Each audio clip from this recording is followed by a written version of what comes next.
Hai sobat, Assalamualaikum warahmatullahi wabarakatuh. Bagaimana kabar kalian? Semoga kalian sehat ya. Terima kasih sudah klik video ini. Mari bagikan pengetahuan Islam dengan cara like, share, and subscribe channel Kepoin Islam. Semoga bermanfaat bagi kita semua. Kepoin Islam yuk.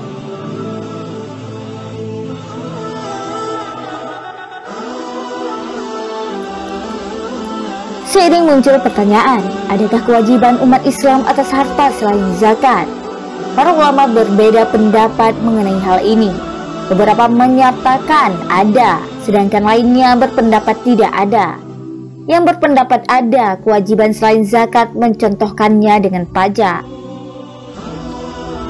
Pendapat ini dikemukakan oleh Umar bin Khattab, Ali bin Abi Thalib, Abu Dzar, Aisyah binti Abu Bakar, Abdullah bin Umar bin Khattab, Abu Hurairah, Hasan bin Ali, dan lainnya. Para tabi'in yang mendukung pendapat ini adalah Sya'bi, Mujahid, Tawuf, Atta, dan lainnya. Lalu apa kata mereka mengenai kewajiban membayar pajak?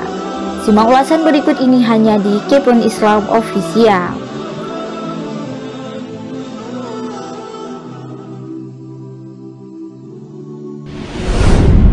Mendermakan harta wajib hukumnya.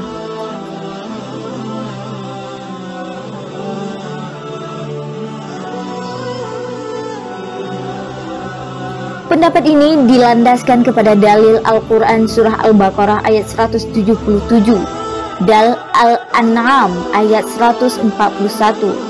Kedua ayat ini merupakan dalil yang kuat mengenai adanya kewajiban atas harta selain zakat, yakni memberikan harta yang dicintai kepada kerabat, anak yatim, fakir miskin, dan musafir.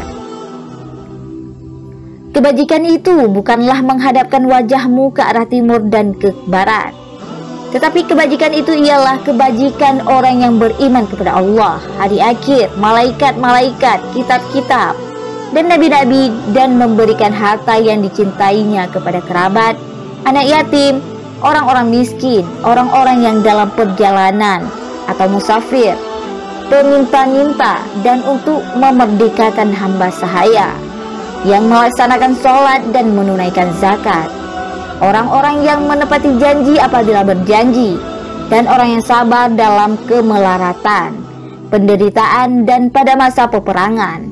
Mereka itulah orang-orang yang benar, dan mereka itulah orang-orang yang bertakwa. Dan dialah yang menjadikan kebun-kebun yang berjunjung dan yang tidak berjunjung, pohon kurma, tanam-tanaman yang bermacam-macam buahnya, zaitun, dan delima yang serupa atau bentuk dan warnanya dan tidak sama rasanya. Makanlah dari buahnya yang bermacam-macam itu bila dia berbuah, dan tunaikanlah haknya di hari memetik hasilnya dengan disedekahkan kepada fakir miskin. Dan janganlah kamu berlebih-lebihan. Sesungguhnya Allah tidak menyukai orang yang berlebih-lebihan. Pendapat ini juga didukung oleh Abu Zahrah yang berpendapat bahwa mendermakan harta yang dicintainya kepada kerabat, anak yatim, orang-orang miskin, dan musafir itu wajib hukumnya selain zakat. Adanya kewajiban itu menurut mereka karena mereka hidup dalam sebuah negara, maka mereka memiliki kewajiban untuk memenuhi kebutuhan negara itu. Misalnya, menanggulangi kemiskinan, menggaji tentara, pembangunan berbagai fasilitas umum, dan kebutuhan lain yang tidak dipenuhi dari zakat dan sedekah. Karena itu, mereka mengusulkan adanya sumber alternatif baru sebagai penghasilan atau pendapatan negara. Dalam hal ini, ada dua pilihan alternatif, yakni pajak atau utang. Selama utang mengandung konsekuensi riba, pajak adalah pilihan yang lebih baik dan utama. Abdurrahman Al-Maliki dalam As-Siyasatu Al-Iqtisadiyatu Al-Muslah atau politik ekonomi Islam berpendapat, kewajiban negara adalah menjaga kemaslahatan umat melalui berbagai sarana-sarana seperti keamanan, pendidikan, dan kesehatan. Namun, menurutnya, jika kas negara tidak mencukupi, pajak itu menjadi wajib. Namun, menurut Al-Maliki, Hukum Islam mengharamkan negara menguasai harta benda rakyat dengan kekuasaannya.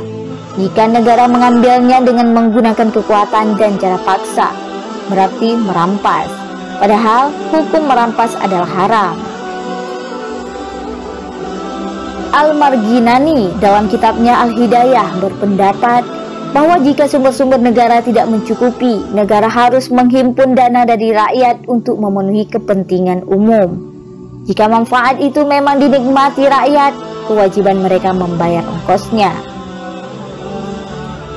Pajak sebagai sumber pendapatan negara di luar zakat sebenarnya sudah diterapkan pada masa Rasulullah dan diteruskan pada masa Khalifah Ur-Rasyidin, dinasti Umayyah, dinasti Abbasiyah, dan kekhalifahan Islam yang memerintah sesudahnya.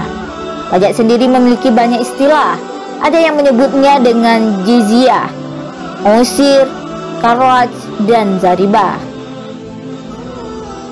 Sebagaimana di negara-negara modern saat ini, penerimaan negara dan hasil pungutan pajak pada awal perkembangan Islam hingga masa keemasan dialokasikan untuk membiayai seluruh kegiatan penyelenggaraan pemerintahan di berbagai sektor kehidupan.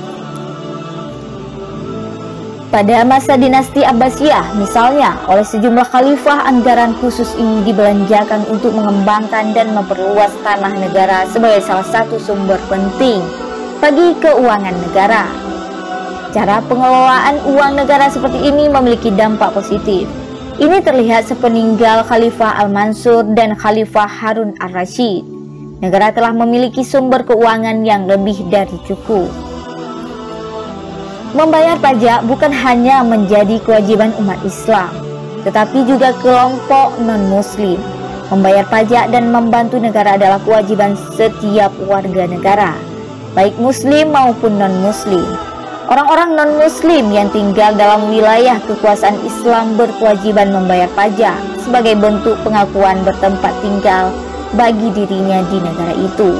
Dengan itu, mereka meminta jaminan perlindungan keamanan, ketertiban, menikmati fasilitas umum, dan lain sebagainya.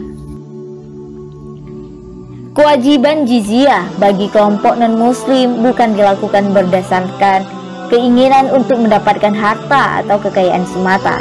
Akan tetapi, lebih dari itu, di dalam penetapannya terkandung manfaat bagi mereka yang diwajibkan membayar. Dana pajak dipergunakan oleh negara untuk kemaslahatan umum atau rakyat dan bukan untuk pemungut pajak. Pemungut pajak akan diberikan upah atau remunerasi atas kerja mereka dalam mengumpulkan hasil pajak dari para wajib pajak.